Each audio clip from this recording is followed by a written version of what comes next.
O garoto pobre desenhou no chão, e o milionário comprou seu primeiro quadro por 1 milhão. O ar da Praça da Sé, no centro de São Paulo, às 6 da tarde, era uma mistura caótica de cheiro de escapamento de ônibus, milho cozido e a tensão elétrica de milhões de pessoas voltando para casa. No meio desse furacão de concreto, agachado em um pedaço de calçada limpa, estava Léo. Léo tinha talvez 17 anos. Magro, usava chinelos gastos e uma camiseta puída. Ao seu redor, um círculo de giz grosso o protegia do fluxo de pedestres. Dentro desse círculo ele criava. Ele não tinha tela. Seu pincel era um pedaço de carvão roubado de uma churrascaria e cacos de telhas vermelhas que ele encontrava em caçambas, esmagados até virarem pó. E ele estava desenhando. Não era um grafite comum. Era um retrato. Um rosto de uma mulher idosa, surgindo do chão cinzento, com um nível de realismo e profundidade que era assustador. Ele usava o pó de telha para criar os tons de pele quentes, o carvão para as rugas e a luz nos olhos. Era como se um mestre renascentista tivesse decidido pintar na calçada mais suja do Brasil. As pessoas passavam, apressadas. Algumas jogavam moedas, a maioria nem olhava. Até que ele parou. Henrique Salles, bilionário, colecionador de arte, um homem de 50 e poucos anos, com um terno italiano cinza que parecia imune à sujeira da cidade. Ele era o dono da Salles Capital, uma força dominante na Faria Lima. Ele não deveria estar ali. Seu motorista estava preso no trânsito e Henrique, impaciente, decidiu caminhar até o metrô. Ele parou abruptamente, quase causando um acidente no fluxo de pessoas. Ele não olhou para o garoto. Ele olhou para o chão. Ele, que tinha um Picasso e 2 de Cavalcanti em sua cobertura, estava paralisado por um desenho feito de lixo. A técnica. O uso da textura áspera do concreto para criar a pele. A luz nos olhos da velha. Era perfeito. De quem é o rosto? A voz de Henrique era um comando. Léo não levantou a cabeça. Ele estava acostumado a perguntas.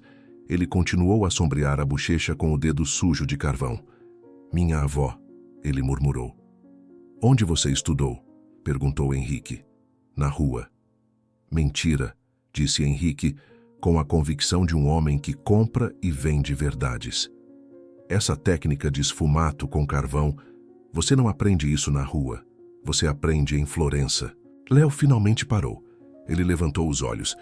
Eram olhos velhos, cansados em um rosto jovem. Eu não sei o que é esfumato. Eu só sei que se eu misturar o pó vermelho com a fuligem do ônibus, dá esse tom. E se eu usar a gordura da caixa de pizza, o carvão fixa melhor. Henrique ficou em silêncio. O garoto não estava mentindo. Ele não era um artista treinado. Ele era um gênio instintivo. Henrique olhou para a obra-prima no chão. E então ele viu no canto da calçada a primeira ameaça. Nuvens escuras se formando sobre a catedral. A chuva de verão de São Paulo. A chuva que apagaria tudo em 5 minutos. Quanto? Disse Henrique. Léo riu, um som seco. Quanto o quê? É de graça, a chuva vai levar. Não. Quanto pelo seu primeiro quadro? Henrique insistiu. Eu não tenho quadro, moço. Eu tenho o chão. Eu não quero o chão, disse Henrique, a mente de investidor acelerando. Ele não estava vendo um desenho. Estava vendo o próximo grande ativo do mundo da arte. Ele precisava possuir o primeiro trabalho desse garoto. Eu te dou R$1.000, agora, para você desenhar esse mesmo rosto em uma tela. Para mim. Léo se levantou de um salto, o carvão caindo de sua mão. R$1.000 era o aluguel de 3 meses no cortiço onde morava. O garoto, acostumado a moedas, viu a oportunidade, mas também a armadilha. Ele olhou para o terno de Henrique. R$1.000 é o que o senhor paga no seu sapato, Léo disse. A voz subitamente dura, a inocência desaparecendo. Henrique sorriu. 100 mil. Léo engasgou. 100 mil reais. Por um quadro, disse Henrique. Mas tem uma condição. Você vem comigo, agora. Você não vai para casa, você não fala com ninguém, você vai pintar para mim, e só para mim, até o quadro estar pronto. O conflito estava estabelecido, a oferta de uma vida que também era uma sentença. Nesse exato momento, um homem corpulento de jaqueta de couro gasta saiu do meio da multidão. Ele agarrou o ombro de Léo com força. Olha só se não é o meu artista fujão, rosnou o homem. Era Barreto, o dono daquele ponto da Sé, um agiota que explorava os artistas de rua. Achou um peixe grande, Léo? Ótimo. O doutor aqui vai pagar o que você me deve, com juros. A chuva começou a cair. As primeiras gotas grossas atingiram o retrato de giz, fazendo os olhos da avó de Léo começarem a chorar. O mistério não era apenas se Léo aceitaria a oferta, mas se ele conseguiria escapar de Barreto e da chuva, para ao menos ter a chance. O ateliê e o cortiço. Henrique Salles agiu com a velocidade de um predador. Ele não discutiu com Barreto. Ele apenas tirou um maço de notas de R$100 do bolso interno do paletó, uma quantidade obscena para se carregar na Praça da Sé, e jogou-o no peito do agiota. Suma. Foi tudo o que Henrique disse. Barreto, pego de surpresa pela quantia e pela frieza do homem de terno, agarrou o dinheiro, olhou para Léo com um brilho de ameaça nos olhos e desapareceu na multidão como um rato. A chuva a apertou. O rosto da avó de Léo no chão começou a derreter. Vamos! Gritou Henrique, agarrando o braço de Léo. Ele não o levou para o metrô. Ele o arrastou para a rua lateral, onde seu motorista finalmente havia chegado com o Bentley preto. Para Léo, entrar naquele carro foi como entrar em uma nave espacial.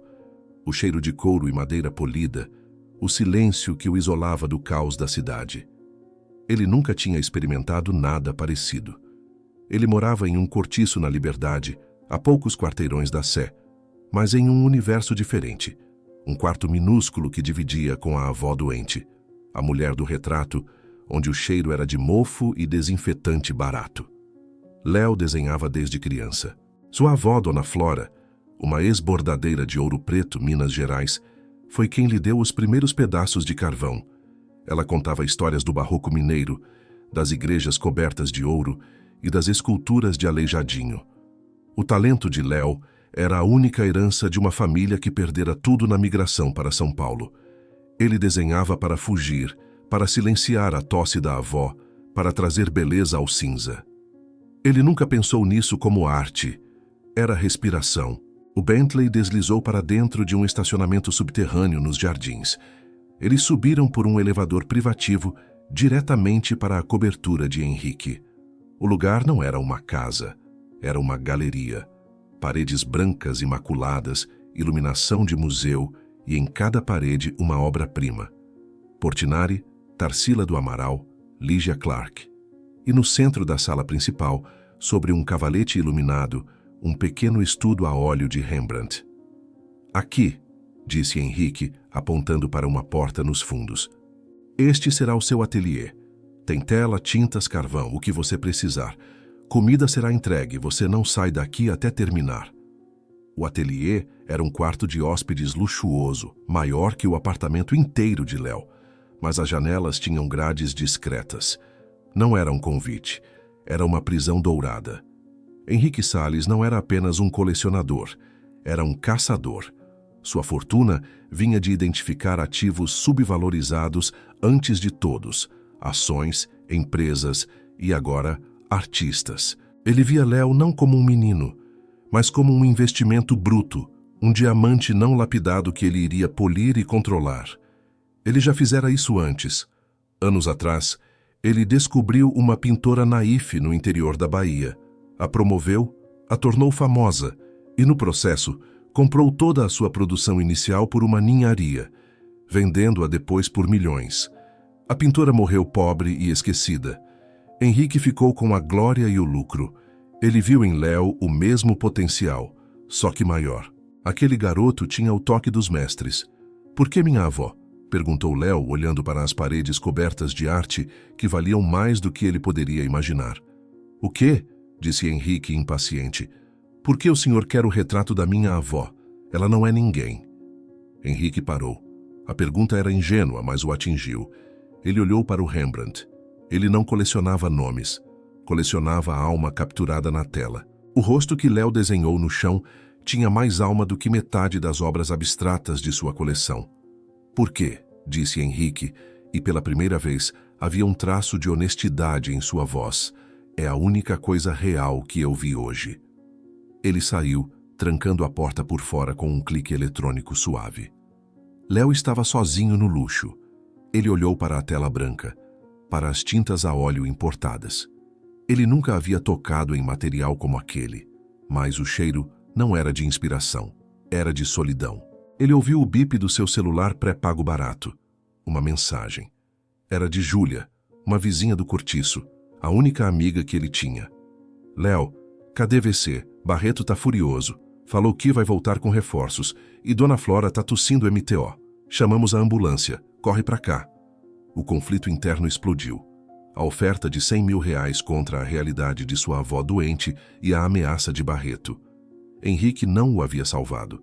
Havia apenas adiado o problema, trancando-o em uma gaiola dourada. Entendido. O cenário está montado. A jaula dourada está trancada e as pressões do mundo real batem à porta. A corrente dourada. O clique suave da fechadura eletrônica foi o som mais alto que Léo já ouviu. Ele estava sozinho no ateliê de luxo, um prisioneiro. A vastidão branca da tela em sua frente parecia zombar dele. Ele pegou um bastão de carvão importado, idêntico ao que ele usava, mas que custava mais que sua comida da semana. Tentou desenhar. O toque não estava lá. O carvão deslizou sobre a superfície perfeitamente preparada, mas as linhas saíram mortas. O esfumato que ele criava magicamente na calçada áspera, usando a gordura da pizza, não funcionava ali. Aquele ambiente era estéril. Sua arte era alimentada pela urgência, pelo caos da sé, pelo cheiro de chuva e pela respiração difícil de sua avó no quarto ao lado. Aqui, no silêncio climatizado, seu talento secou. Ele tentou misturar as tintas a óleo. As cores eram vibrantes demais, limpas demais. Ele não sabia como usá-las para criar a cor da poeira e da doença. Ele estava paralisado. Seu celular pré-pago vibrou, um zumbido dissonante no silêncio. Era Júlia. Léo, levaram Dona Flora, uma ambulância particular. Disseram, Hospital Albert Einstein. Eu não entendi nada. Barreto passou aqui antes procurando por você, furioso, mas depois a polícia apareceu e levou ele. Léo, que porra tá acontecendo? Léo deixou o celular cair. Henrique. O bilionário não estava blefando. Ele não era apenas um colecionador. Era um titã.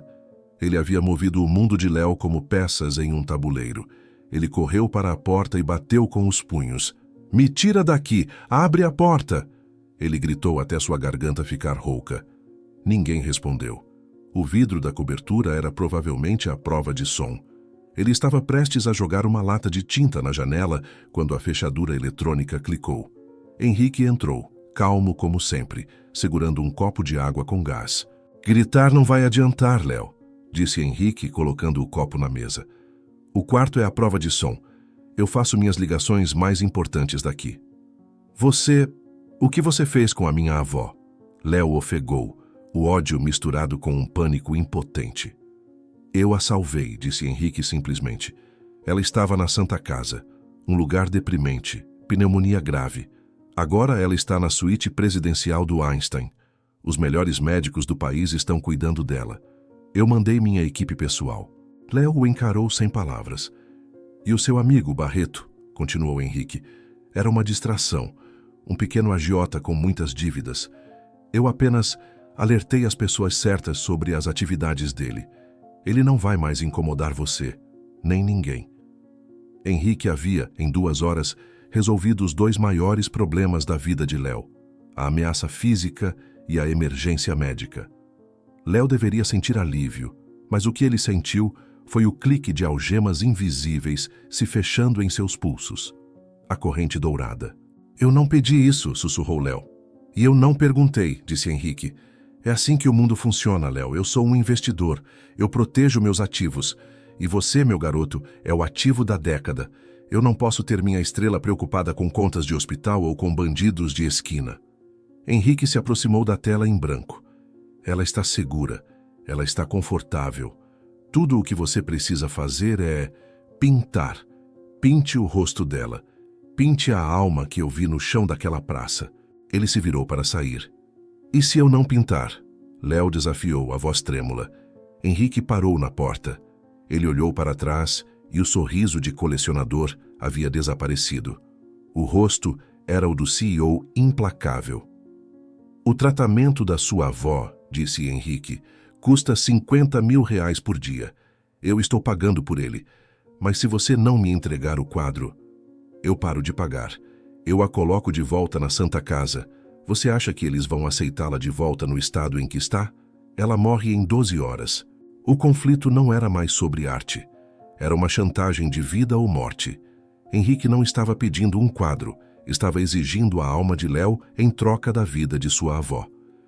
100 mil, Léo, disse Henrique, abrindo a porta. Era o preço do quadro. Agora é o preço da sua dívida. Pinte. A porta se fechou.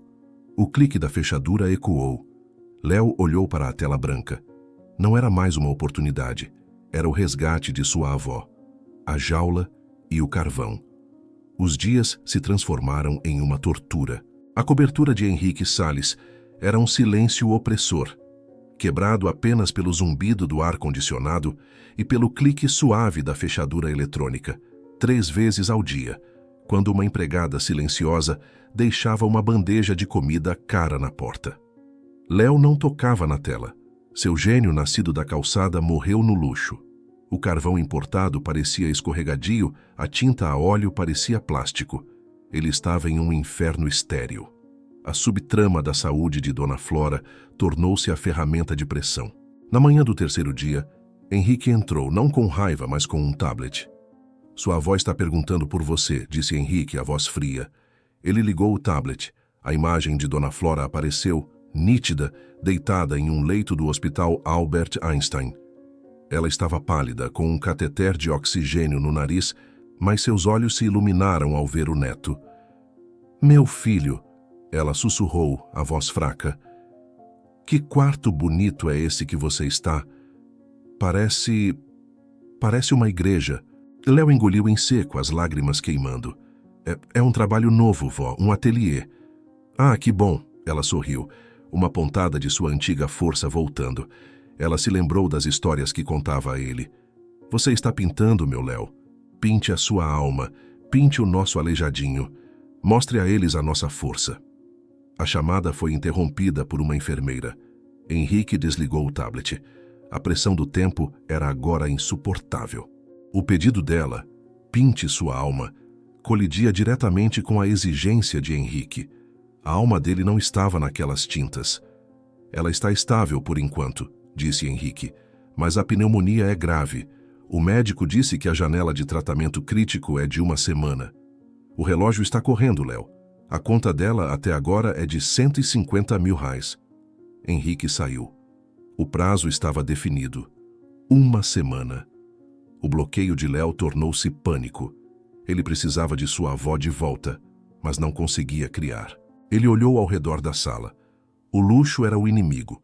A perfeição era sua prisão. Ele precisava de sujeira. Ele pegou a bandeja de comida intocada. Havia café preto. Ele jogou o café na tela branca, manchando-a. Ele pegou a comida, um bife mal passado, e esfregou o sangue e a gordura na tela, onde o carvão precisava fixar. A empregada havia deixado uma rosa em um vaso. Ele esmagou as pétalas vermelhas, misturando-as com o azeite da salada. Ele precisava de carvão. O bastão importado não tinha a textura certa. Seu olhar caiu sobre a cadeira Luís XV no canto da sala, uma antiguidade de madeira escura e veludo. Ele não hesitou. Ele quebrou a perna da cadeira. Foi até a pia de mármore do banheiro privativo, pegou o isqueiro de luxo que Henrique usava para acender charutos e que deixara ali, e ateou fogo à madeira nobre. Ele estava criando seu próprio carvão. O cheiro de fumaça e madeira cara queimando encheu o quarto. A porta se abriu de supetão. Não era Henrique.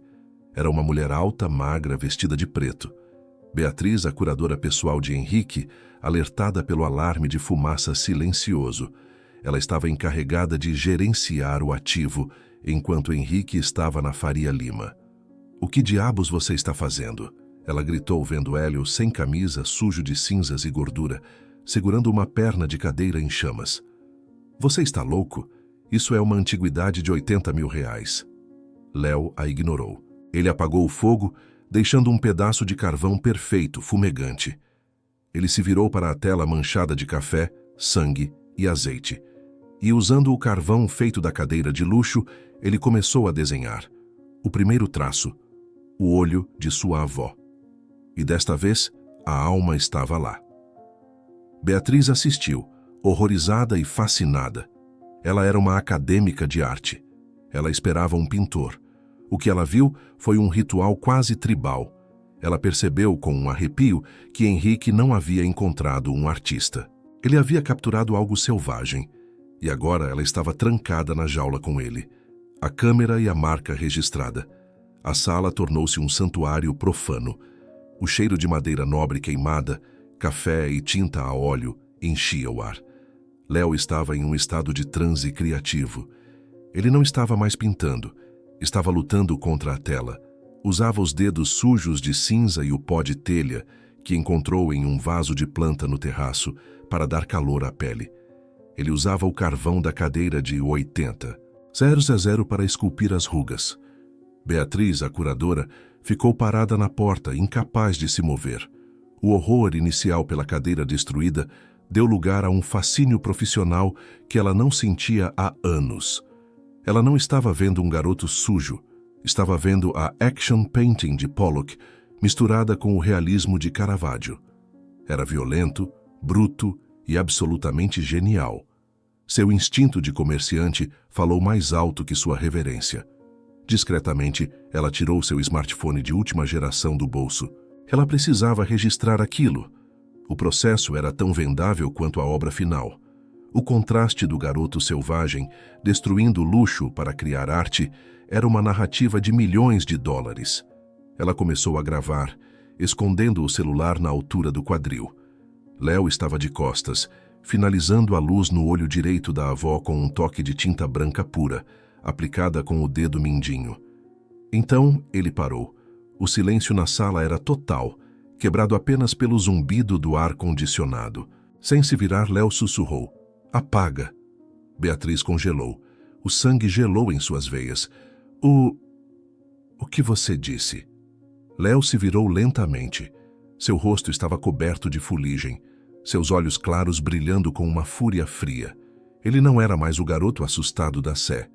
Ele era o mestre em seu ateliê. "Eu disse, apaga o vídeo", ele falou a voz baixa. "Você não é diferente dele." "Léo, eu estava apenas documentando", gaguejou Beatriz, tentando usar seu tom profissional. "O processo é historicamente significativo." "É roubo", disse Léo, dando um passo à frente. "Vocês não se importam com a minha avó. Vocês não se importam com a arte. Vocês se importam com a história. O garoto selvagem. O gênio da sarjeta. Vocês querem vender as cinzas da cadeira que eu queimei." A precisão da acusação atingiu Beatriz como um soco. Ela era uma acadêmica de arte respeitada, que havia lentamente vendido sua alma ao mundo comercial de Henrique, justificando cada leilão como apreciação cultural. Aquele garoto analfabeto, em 10 segundos, dissecou sua carreira inteira. A vergonha foi uma reação física. Ela baixou o celular. "Você não entende o que ele está fazendo, entende?", disse Léo, vendo a hesitação dela. "Ele não quer um quadro por 100 mil. Ele não vai pagar nada. Ele vai me manter aqui até o quadro estar pronto. E então ele vai me fazer assinar um papel que me transforma em propriedade dele, em troca da vida da minha avó." "Isso não é verdade", protestou Beatriz, mas sua voz falhou. "É?" Léo foi até a mesa de trabalho de Beatriz, onde ela havia deixado seu laptop aberto. Ele apontou para um e-mail na tela que ele não podia ler, mas cujo logotipo ele reconheceu, o do Instituto Nacional da Propriedade Industrial. "O que é aquilo?", ele perguntou. Beatriz olhou.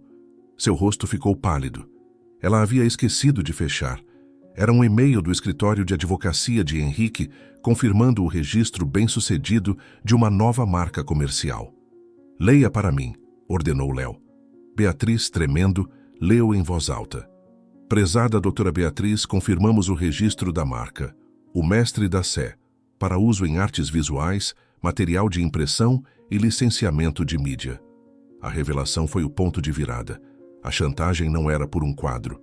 Era por sua identidade inteira. Henrique não estava investindo. Estava roubando sua alma, sua história e até o apelido que os outros mendigos lhe deram.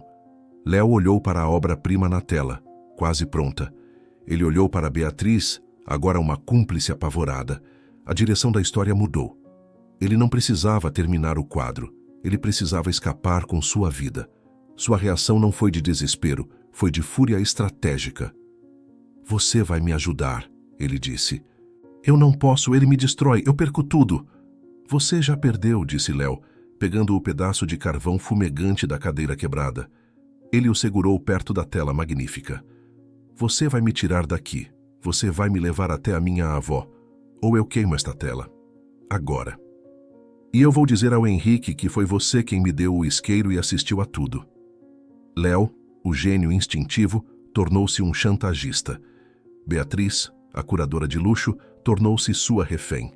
O equilíbrio de poder havia virado completamente. O hospital e a oferta. O Mini Cooper vermelho, um ponto de cor anacrônica na noite chuvosa de São Paulo, parou a 2 ruas do Hospital Albert Einstein. A fachada iluminada do hospital parecia uma fortaleza impenetrável. E agora? Sussurrou Beatriz, as suas mãos a tremerem no volante. A entrada principal está cheia de seguranças. Eles conhecem-me. E ele? Ela olhou para Léo, ainda com o capuz. Parece... Bem, parece o que ele é. Eles não nos vão deixar entrar. Léo olhou para o hospital. Ele não via medo. Via um problema logístico. A sua mente, treinada a encontrar soluções na rua, começou a funcionar. A capela, disse ele. O quê? O hospital tem uma capela. Fica numa ala lateral, aberta 24 horas, sem segurança reforçada. É por onde as famílias entram para rezar. Nós entramos como família. Foi um risco, mas era a única hipótese. Beatriz estacionou o carro numa rua escura. Eles saíram, a chuva fina a colar-lhes o cabelo ao rosto. Entraram na capela silenciosa. O cheiro de velas e desinfetante. Eles passaram por um corredor mal iluminado, evitando as câmaras principais. O cartão dourado de Henrique abriu a porta corta-fogo para a ala de internamento principal. Estavam dentro, mas o quarto de Dona Flora ficava na ala VIP no último andar. E a porta do elevador VIP era guardada por um segurança que reconheceria Beatriz imediatamente. Eu preciso de uma distração, disse Léo. Beatriz, a curadora habituada a manipular egos em leilões, entendeu. A sua transformação começou ali. Ela não ia apenas fugir, ia lutar. Dê-me 5 minutos, disse ela. Ela ajeitou a sua roupa, recompôs a sua máscara de socialite e caminhou em direção ao segurança do elevador com o seu melhor sorriso. Ricardo, querido, que surpresa vê-lo aqui. Ouvi dizer que a sua esposa... Enquanto Beatriz envolvia o segurança numa conversa fiada sobre uma doença imaginária, Léo deslizou pelas escadas de serviço. Ele subiu 10 lances, o coração a martelar, não de medo, mas de determinação. Ele chegou ao andar da suíte presidencial. Viu os 2 seguranças de Henrique parados, discretos mas alertas, na porta do quarto de Dona Flora. Impossível passar. Ele recuou. Olhou para o corredor. Viu um carrinho de limpeza abandonado. Uma ideia perigosa formou-se. Minutos depois, um funcionário da limpeza, com um boné enterrado na cabeça e a cara parcialmente coberta por uma máscara cirúrgica, empurrava o carrinho ruidosamente pelo corredor. Ele parou mesmo em frente aos seguranças, fingindo esvaziar um cesto de lixo. Um dos seguranças fez uma careta. Ei, mais cuidado aí, chefe. Léo não respondeu. Ele apenas deixou cair, acidentalmente, uma garrafa de produto de limpeza que se partiu no chão, espalhando um líquido com forte cheiro a amoníaco. Merda, desculpe! Léo tossiu, abanando o ar. Os seguranças recuaram, tapando o nariz. Sai daqui com isso, seu incompetente! No momento de distração, enquanto eles se afastavam do cheiro, Léo deslizou para dentro do quarto de Dona Flora, fechando a porta silenciosamente atrás de si. Ele conseguiu. Dona Flora estava a dormir, a respiração fraca, ligada a monitores. Léo aproximou-se. A fragilidade dela era dolorosa. Ele segurou a sua mão enrugada. Ela não acordou, mas murmurou algo. Aleijadinho, pedra-sabão, a alma na pedra. A alma na pedra. As histórias que ela lhe contava. Léo percebeu. A sua avó não via a arte como beleza, via-a como verdade, como a alma aprisionada à espera de ser libertada. Ele ficou ali por talvez 10 minutos. Não havia mais nada a fazer. Ele beijou a testa dela. Eu volto, vó. Eu prometo. Eu vou libertar a sua alma. Ele saiu do quarto da mesma forma que entrou, passando despercebido pelos seguranças que ainda reclamavam do cheiro. Encontrou Beatriz no átrio principal.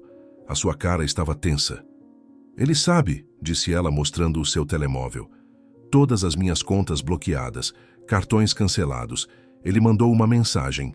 Aproveite o Mini Cooper, é tudo o que lhe resta. Henrique era rápido e implacável. Não faz mal, disse Léo. A sua voz tinha uma nova força. Nós não precisamos do dinheiro dele. Precisamos da história.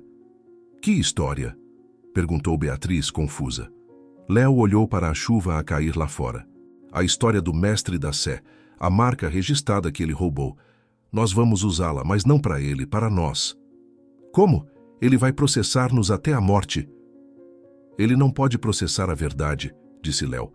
Vamos voltar para onde tudo começou. Praça da Sé. Eu vou terminar o quadro. Mas não para ele. Vou terminá-lo para ela, em público, com o mundo a assistir. A superação de Léo não foi encontrar um novo material. Foi perceber que a sua maior arma não era o carvão ou a tinta. Era a sua própria história. E ele estava prestes a pintá-la à vista de todos. Entendido. A fuga ousada foi o primeiro passo. Agora, Léo e Beatriz estão sem recursos, caçados, e precisam montar o palco para o confronto final. O palco da calçada. A noite foi uma corrida desesperada. Beatriz, agora sem um centavo em seu nome, provou ser mais engenhosa do que Léo imaginava. A rede de contatos que ela construiu em nome de Henrique era sua única moeda restante. Escondidos em um café 24 horas perto da República, usando o Wi-Fi público e os últimos 10% de bateria do celular dela, Beatriz fez as ligações. Marcos? É a Beatriz? Sim, eu sei, faz tempo. Escute, o Henrique Salles está prestes a cometer o maior crime artístico que São Paulo já viu. Ele roubou a identidade de um artista de rua, o mestre da Sé? Sim, ele é real, e eu estou com ele. Ela ligou para fornecedores de arte independentes, aqueles que Henrique havia esmagado ou ignorado. Ela não pediu tintas caras, ela pediu lona crua, a maior que tivessem, e sacos de carvão de churrasco. Ela usou a única coisa que lhe restava, sua credibilidade como crítica e a promessa de exclusividade na história que abalaria a Faria Lima. Sua última ligação foi para Ana Clara, a colunista de arte mais temida do país, uma mulher que desprezava publicamente a forma como Henrique Salles transformava arte em commodity. Ana é a Beatriz. Você quer a história do ano? O mestre da Sé. O novo ativo multimilionário do Henrique, ele é real, é um garoto. E ele vai pintar a verdadeira obra-prima dele hoje, ao meio-dia, na Praça da Sé. O Henrique vai tentar impedi-lo. Traga suas câmeras, traga todos. Enquanto Beatriz montava o palco, Henrique Salles executava seu contra-ataque. Ele não era estúpido.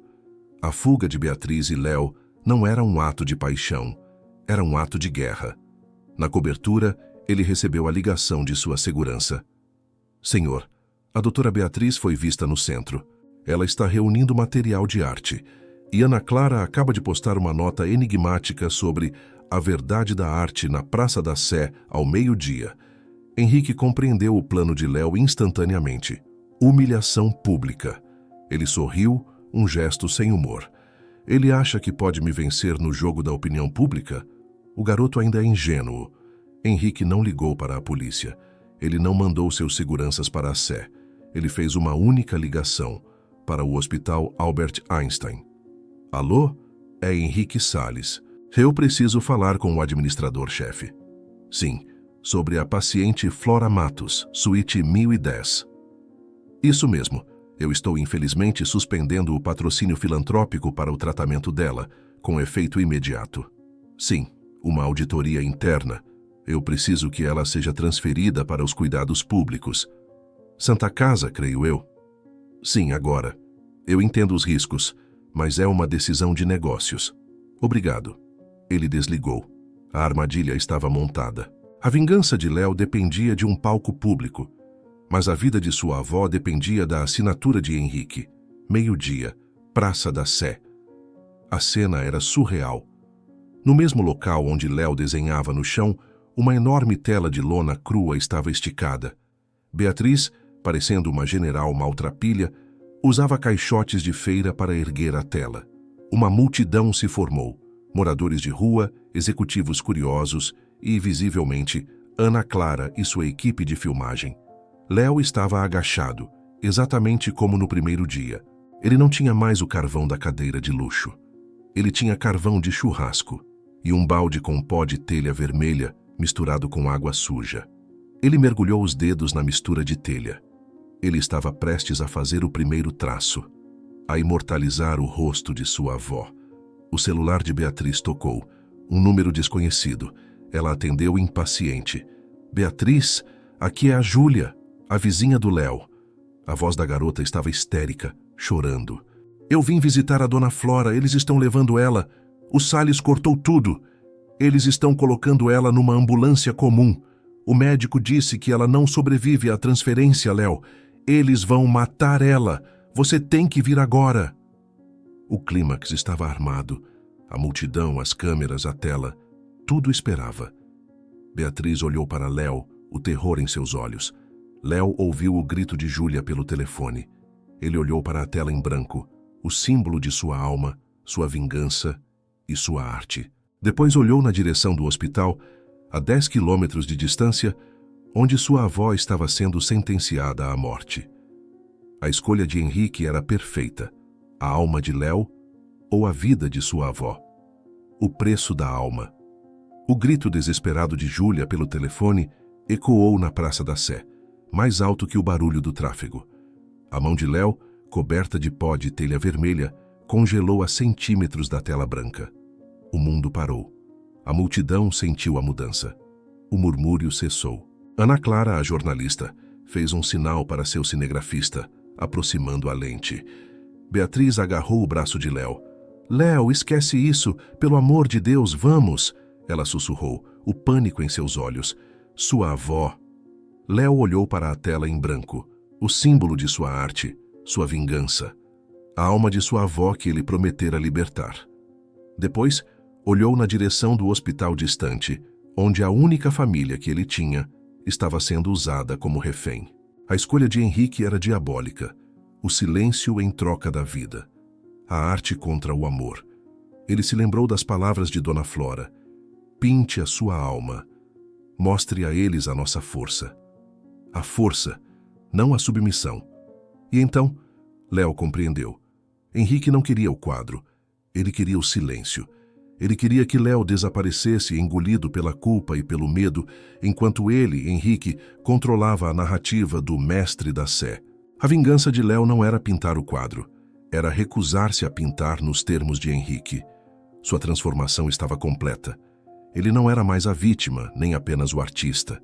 Ele era o estrategista que aprendeu a lutar na rua. Ele não correu. Ele não gritou. Ele se virou não para Beatriz, mas para a câmera principal de Ana Clara, que agora transmitia ao vivo para milhares de pessoas online. Meu nome é Leonardo Matos, ele disse, a voz clara, ressoando na praça silenciosa. Ele tirou o boné, revelando o rosto que muitos tinham visto nos cartazes de desaparecido. Eu sou o mestre da Sé. Um suspiro percorreu a multidão. Ana Clara estava imóvel. Henrique Salles, o bilionário, continuou Léo, apontando metaforicamente para os arranha-céus da Faria Lima. Não me descobriu. Ele me sequestrou. Ele me chantageou. Ele registrou minha identidade como uma marca comercial para vender minha alma. Ele se virou para a tela branca. Ele me ofereceu R$100.000 por um quadro da minha avó. Agora, ele me oferece a vida dela em troca do meu silêncio. Léo caminhou até a tela. A multidão prendeu a respiração, esperando a primeira pincelada da obra-prima prometida. Ele pegou o balde de argila vermelha, a mistura de pó de telha e água suja, e em um gesto violento e inesperado, ele atirou o conteúdo contra a tela. Splash! Um borrão vermelho sangue cobriu a lona branca. Não era arte, era um grito. A multidão engasgou. Beatriz levou a mão à boca. Léo pegou o maior pedaço de carvão de churrasco. Ele não desenhou o rosto de sua avó. Ele escreveu uma única palavra, atravessando o borrão vermelho, com letras garrafais, brutas, sangrando carvão. Preço. Ele se virou de volta para a câmera, o rosto manchado de vermelho e preto, os olhos queimando. Este é o preço da arte para Henrique Salles, disse Léo. A vida da minha avó, Flora Matos, que está sendo removida à força do Hospital Albert Einstein neste exato momento, porque eu me recusei a ser um escravo. Ele olhou diretamente para a lente. Henrique, você não vai ter o quadro, você não vai ter a marca e você não vai ter o meu silêncio. Ele largou o carvão. O som ecoou na praça. Ana Clara, você tem a sua história, disse Léo. Agora, se me dão licença, eu tenho uma avó para salvar. Ele se virou e começou a caminhar, abrindo caminho pela multidão atônita. Beatriz correu atrás dele. Ana Clara gritava ordens para sua equipe. Sigam ele, ao vivo, foco no hospital. Na cobertura da Salles Capital, Henrique Salles assistia à transmissão ao vivo em seu monitor gigante. O rosto do garoto desafiador, a tela manchada de sangue, a palavra preço. Seu telefone explodiu com chamadas. O conselho, advogados, a diretoria do Einstein. Seu plano de silenciar Léo havia se transformado em um espetáculo público de sua própria crueldade. Ele não havia criado um ativo, havia criado um mártir. E a opinião pública, o único tribunal que ele realmente temia, estava prestes a crucificá-lo.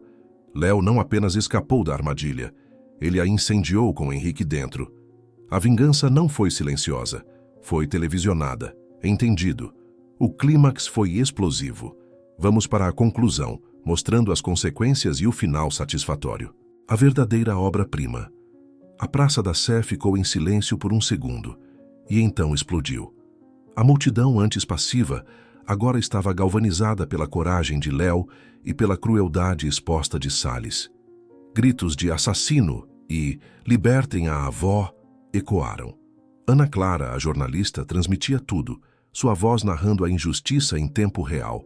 Léo e Beatriz corriam pelas ruas caóticas do centro. O Mini Cooper vermelho estava a quarteirões de distância. Eles não conseguiriam chegar a tempo. Mas então, o inesperado aconteceu. Um carro preto parou bruscamente ao lado deles. A janela baixou. Era Júlia, a vizinha do cortiço, no banco do passageiro. Ao volante, um homem que Léo vagamente reconhecia, um dos motoristas de aplicativo que fazia ponto no Brás. Entra, gritou Júlia. Eu vi na live. Dona Flora precisa de você. A notícia havia se espalhado como fogo. Pessoas comuns, tocadas pela história, estavam se mobilizando. O motorista não hesitou. Ele acelerou cortando o trânsito, o celular no painel mostrando a rota mais rápida para o Einstein, enquanto Ana Clara narrava a perseguição improvisada.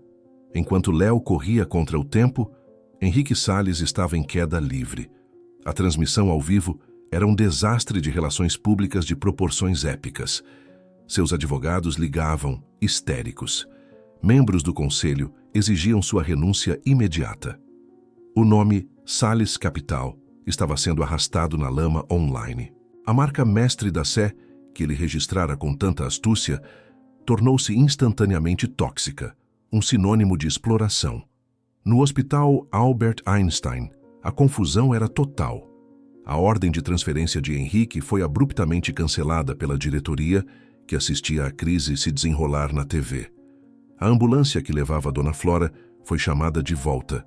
Uma equipe de emergência sob pressão pública foi mobilizada para a suíte dela.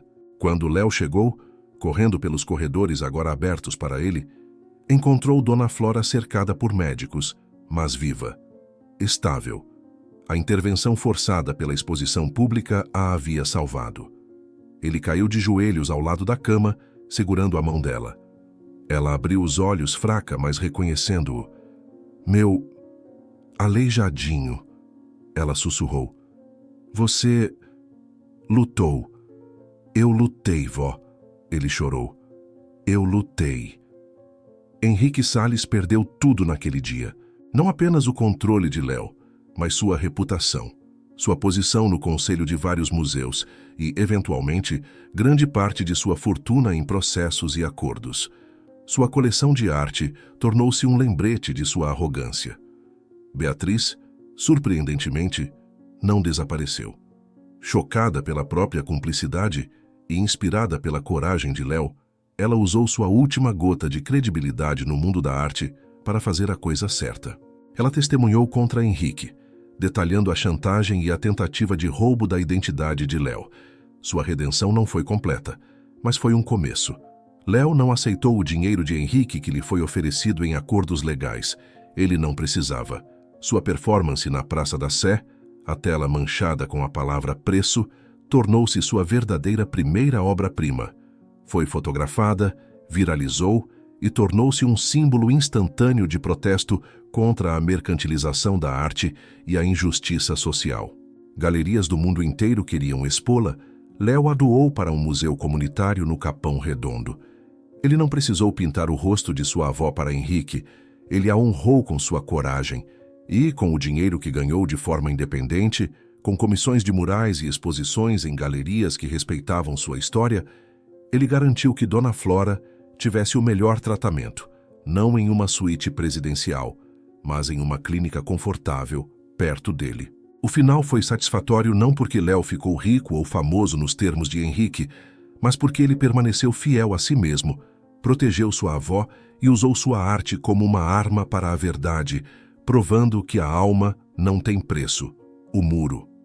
2 anos depois, Léo estava em um andaime finalizando um mural gigantesco na lateral de um prédio no centro de São Paulo, a poucos metros da Praça da Sé. Era o rosto sorridente de Dona Flora, visível a quilômetros. Ela havia se recuperado e agora morava com ele em um apartamento simples, mas cheio de luz e plantas. Henrique Salles vivia recluso. E Beatriz? Ela era a curadora da primeira exposição individual de Léo Matos, o mestre do concreto, em uma pequena galeria independente focada em artistas emergentes. A reflexão. O mundo muitas vezes nos diz que o valor está no preço. Uma pintura só é grande se custar milhões. Uma pessoa só é importante se tiver um sobrenome poderoso. Nós aprendemos a medir a beleza pela etiqueta e a alma pelo saldo bancário. Mas a história de Léo nos obriga a perguntar: o que realmente define uma obra-prima? É a tinta a óleo importada ou o carvão roubado? É a moldura dourada ou a calçada suja? É a assinatura famosa ou a verdade brutal pintada sob pressão? E talvez a verdadeira questão seja: qual é o preço que você está disposto a pagar pela sua própria alma? Essa resposta, essa pertence apenas a cada um que se atreve a criar.